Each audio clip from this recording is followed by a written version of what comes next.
Aujourd'hui, on va parler des institutions qui restent net short sur le dollar. On va parler également du gold. On va faire un point sur les indices américains qui sont en train de se faire rejeter par leur order block qu'on a identifié. Demande la FOMC, on va en reparler. Et juste avant de commencer, je vous rappelle que vous avez la possibilité de vous former gratuitement de nos côtés et d'avoir accès au mentorship, au VIP sur le Discord. Pour nous rejoindre, c'est gratuit. C'est le premier lien en commentaire épinglé. Tous les liens utiles concernant mon contenu, ça vous ramène sur cette page. Vous avez juste à cliquer juste ici sur rejoindre mon accompagnement trading forex et indices gratuits. Vous descendez, vous vous inscrivez sur PrimeXBT via notre lien partenaire. Vous faites un dépôt de minimum de $200 sur la plateforme. Ensuite, vous renseignez votre email, votre identifiant PrimeXBT qui se trouve en haut à droite. Il y a un petit logo profil. Vous copiez votre idée, vous le collez dans le formulaire. Vous renseignez votre pseudo Discord. Vous cochez j'ai fait un dépôt.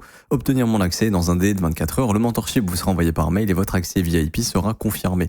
Alors, pour venir ici sur le dollar, du coup, on a le code. C'est un petit peu, si vous voulez, le bilan du positionnement retail institutionnel. Ici, j'ai affiché que le positionnement institutionnel.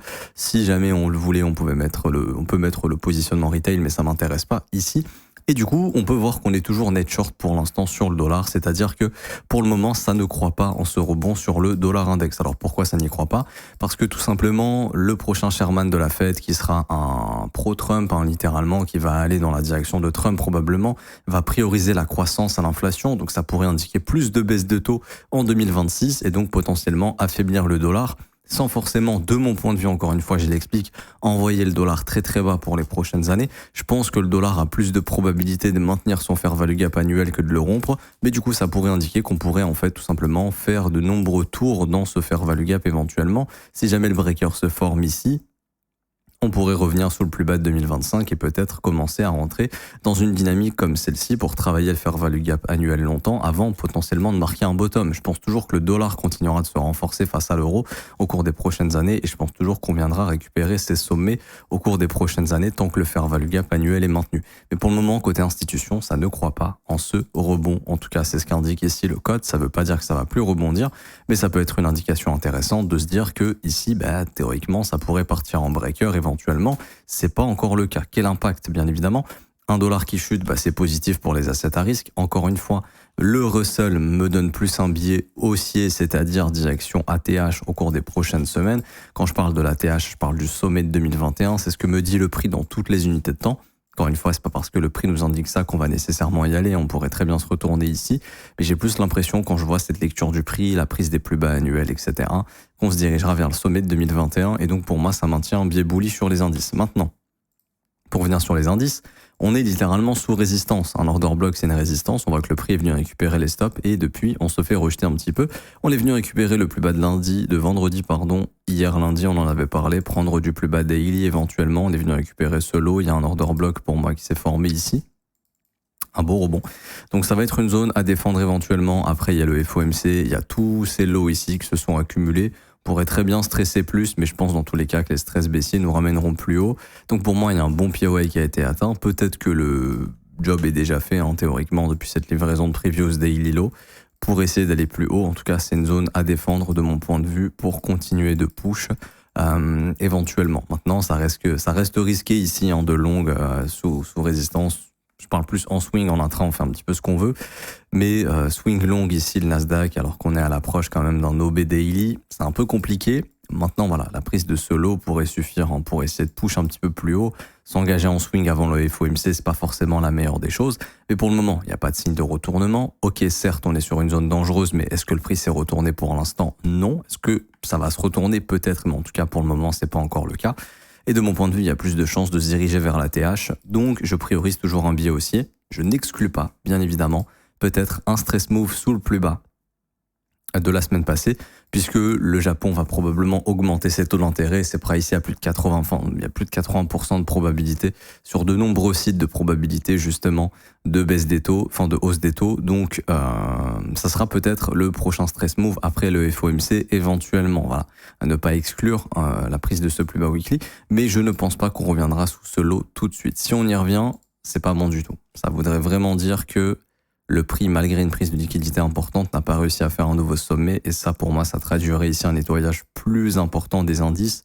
Et là, accrochez-vous parce que ça pourrait aller du style les fair value gap mensuels. Mais bon, pour le moment, on est loin de tout ça. Le S&P 500, c'est plus ou moins la même chose. On peut voir ici qu'on est très proche de l'ATH, on est très proche du sommet de novembre également. On s'est arrêté juste avant, je pense qu'on se fiche un petit peu de nous. Honnêtement, pour moi, ça reste l'objectif quand je vois le prix comme ça.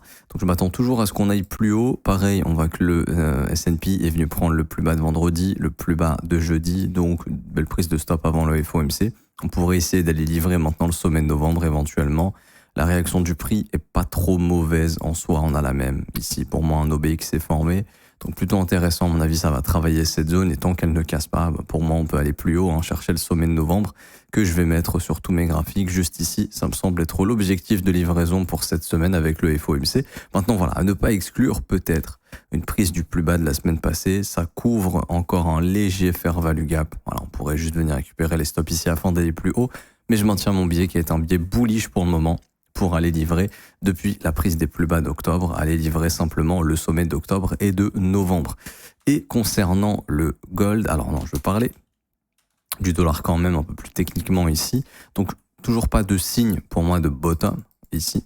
Donc il y a un rebond qui se déclenche, mais on travaille toujours le dernier fair value gap daily, ce serait bien de le casser. Par contre, il y a un truc intéressant, c'est la prise du plus bas précédent et cette impulsion. Donc maintenant, ce que je vais observer, c'est tout simplement la zone discount de ce mouvement juste ici. Pour moi, si on est vraiment en train d'initier un vrai rebond et de repartir à la hausse, maintenant il faut que le prix défende la zone discount de ce mouvement. Parce qu'on est venu purger la liquidité, on fait une impulsion, donc là on maintient la zone discount et on push plus haut. C'est ce qui est censé faire le prix, il n'y a rien de censé, le marché est obligé de rien. Mais voyez ici, la prise du plus bas, push haussier, pour moi le prix là doit former un creux ascendant, et si on est vraiment en train de se reverse, commencer à construire quelque chose comme ça. Théoriquement, le dollar est sur une zone de bottom. Je dis bien théoriquement, on est sur une zone de bottom. Maintenant, est-ce qu'on va nécessairement bottom ici? Ça, c'est une autre histoire. Mais théoriquement, cet OB daily et le fair value gap mensuel, c'est une excellente zone pour marquer un bottom. Ici, on a la prise de liquidité. C'est pour ça que si on arrive à push et à péter ce fair value gap daily, on pourrait considérer qu'on a des signaux de retournement ici et que le dollar serait en train de marquer un low juste ici à l'approche du FOMC, ce qui pourrait indiquer que la baisse des taux est pricée et qu'on attendrait peut-être quelques mois par la suite. Donc, ça pourrait marquer un rebond ou une continuation haussière, bien évidemment. Pour l'instant, il n'y a rien, qu'on soit bien d'accord. Pour moi, la cassure du FVG daily, ça pourrait être un premier signal à observer. Je vais noter ici le fair value gap, juste là. Et pour venir sur le gold, on travaille toujours la même zone, littéralement. Ça travaille toujours la zone de fair value gap en daily. On a eu des signes quand même à deux reprises. Prise d'un sommet daily d'une bougie vendeuse, ça se fait rejeter. Et là, on est revenu prendre les stops avec la news vendredi du corps PCE. Pareil. Et là, on rejette encore. Je vois pas encore, enfin, pas je vois pas. Je vois ici qu'il y a un changement dans le comportement du flux. Mais pour moi, le vrai signal, ça serait la rupture de ce FVG potentiellement. Et encore, derrière, il y a un FVG weekly.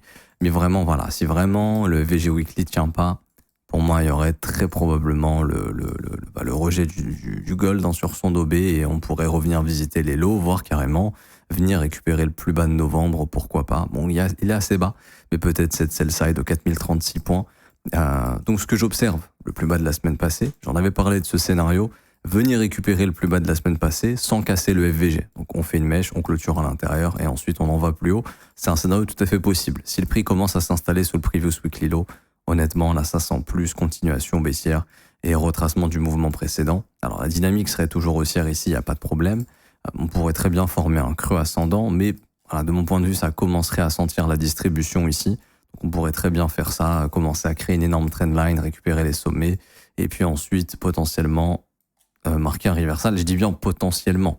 Je dis pas nécessairement que ça va arriver, mais c'est ce qu'il faudra observer ici. En fait, ça va beaucoup dépendre du dollar. Un dollar qui bottom et qui repart à la hausse, c'est néfaste pour le gold et vice versa. Si jamais le gold forme un breaker et repart à la baisse, si le dollar forme un breaker et repart à la baisse, c'est positif pour que le gold justement puisse faire un nouvel ATH. On peut noter d'ailleurs que depuis que le silver a fait un nouvel ATH juste ici, contrat ajusté, on est venu récupérer tous les stops. Juste là, tout le monde est en train d'annoncer l'explosion du silver. Bon, je vois pas de signe de retournement, mais je commence à me dire, ok, faire attention parce que là, ça devient le move évident où il faut investir dans le silver, ça va exploser.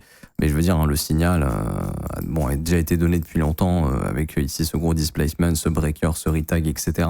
Mais à la limite, allez, si tu rentres très très tard, le signal il est donné sur ce breakout ici. Je veux dire, là, c'est rentrer ici en se disant j'investis long terme. Bon, on a vu ce qui se passe généralement quand ça part en parabole sur le silver. c'est pas forcément le meilleur des moments pour se positionner à long terme. Je m'arrête ici pour aujourd'hui, j'espère que ça vous aura plu. Si c'est le cas, n'hésitez pas à bombarder les pouces bleus, à vous abonner, à mettre un petit commentaire. Merci énormément à ceux qui jouent le jeu. On se retrouve très bientôt. Ciao, ciao.